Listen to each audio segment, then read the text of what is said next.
Hi everyone, Lisa Haven here. Before I get into the article, and it's a monster article, I have a real quick note that I want to share with you, and that is this. Please don't forget to check out my partner at virtualshield.com/Lisa Haven. Why do I say that? Well, a VPN, a virtual private network, was going to protect you not only from hackers and cyber attackers, but also from the NSA, those who want your data, those who are going after your data. In the day and age that we live, we have to start protecting ourselves. So make sure you have Virtual Shield. And right now they have the most amazing special that they've ever ran on my channel, but it's under $3. It's $2 and change for this amazing deal a month. So make sure you check that out. Hi everyone, Lisa Haven here. Well, I've got a question, and that is this. Are we about to experience food shortages or an increase in food prices?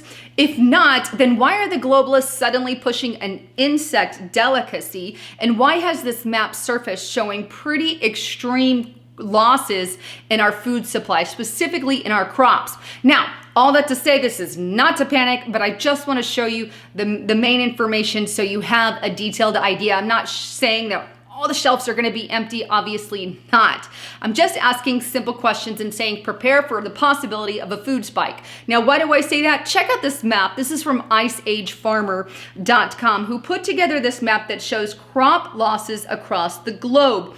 Now, you can see the little red tick marks all over the screen there. And what those are is they represent the activity of where the specific crop loss happened and what's going on. Here's some examples. You have bee shortages, which the pollination is going to have a repercussion on your food supply. Hurricanes that cause shortages. Price spikes can also cause shortages, as well as floods and droughts. And it's not just here in America, it's everywhere in the globe. Now, the reason that he says we're experiencing some of this crop loss is due to the grand solar minimum, or the solar minimum, which I've talked about on my channel numerous times.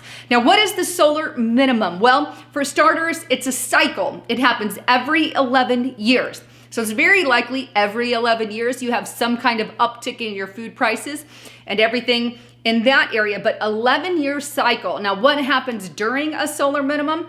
Well, here are just a few things. Let me give you the scientific version of it, but it's during that time that solar flares and sunspots kind of subside, but they don't really go away. They just are altered and changed up a little bit. And it is also during that time that we see long-lived coronal holes, basically those black spots on the sun, or vast regions of the solar atmosphere where the sun's magnetic field opens up and allows streams of solar particles to escape the sun as the fast solar wind goes. Now, it is also during this time that you have, as a result of the activity of what's going on in the sun, it has repercussions here on Earth. So we have upticks in hurricanes, Hurricane Irma, Hurricane Harvey, for example. We also have upticks in volcanic activity, what's going on in Hawaii right now, tsunami uptick activity. So all these things also increase, thus having repercussions on the food supply. So needless to say, I've got a lot of questions that need answering, but I want to show you this report that was put out recently from Bloomberg, and it's titled, "Remember Inflation? It is coming to a grocery store near you." Now, this was put out May 7th of this year, but it goes on to report, or while it doesn't talk about the specific food shortages that we just experienced, it does reference another problem that's going to be added to the food shortages, and that is this, the transportation problems. It goes on to state, in an earning conference call last week, a little-known private label food company told investors and analysts that it had little choice other than to pass on its rising freight and commodity costs in the form of higher prices. It is a warning that the relatively obscure hints of inflation are about to become obvious. Where? At the grocery store.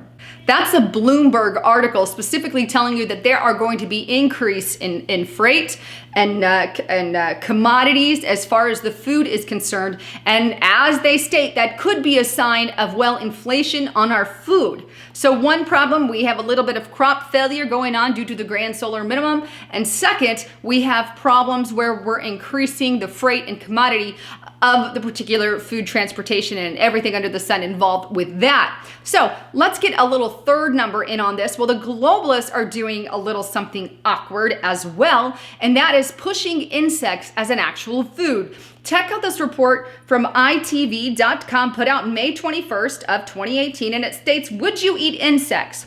Food shortages could make them a future staple of our diet. Now, the report goes on to detail how insects can be a part of our meals, and that, and I quote, we are told food shortages will, keyword will, become a reality for us in many years to come. So we need to widen our horizons. And what's their suggestion to widen our horizons? Eat insects, because there is a food shortage coming.